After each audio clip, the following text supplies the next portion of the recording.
who is the master you're trying to please?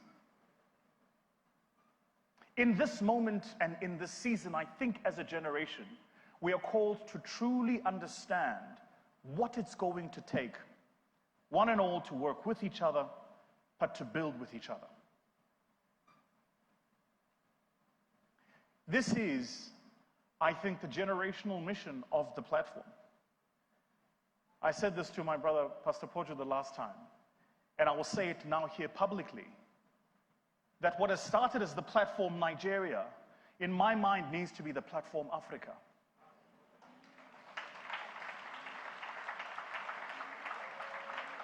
It needs to bring together leaders in various spheres and various spaces who are at the frontier of what it's going to take to truly take our continent to next, whatever next might be, and have them in a single platform sharing ideas about what next looks like.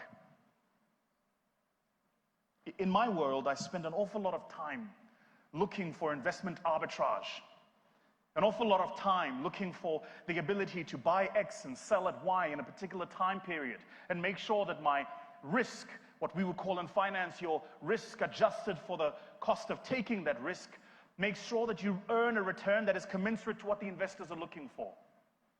And often one of the things we do as investment professionals is where we might lack the opportunity to find a meaningful arbitrage, is we will invent it just by purely looking at the various countries and citizens and the natures of those countries and where there might be an underweighting one asset class of another. That is to say, rather than meaningfully creating and adding value, we're skimming off the top of the cappuccino and milking the froth. And every time you do, the investors are simply asking the question, is there froth, rather than, have you made a fresh cup of cappuccino? So in this moment then, and in this season, it's important that we unite, that we truly pull each other towards each other. I will say it here. I will unite with any man and woman to do right.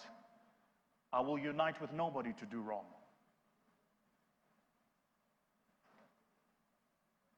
Amongst our greatest naiveties, I think, is that we presuppose that in the world of good and evil, it exists a little bit like it does in the superhero movies.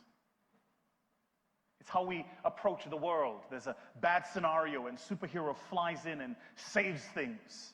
And then forever and a day, things will be better after that. Reality does not mirror that expectation.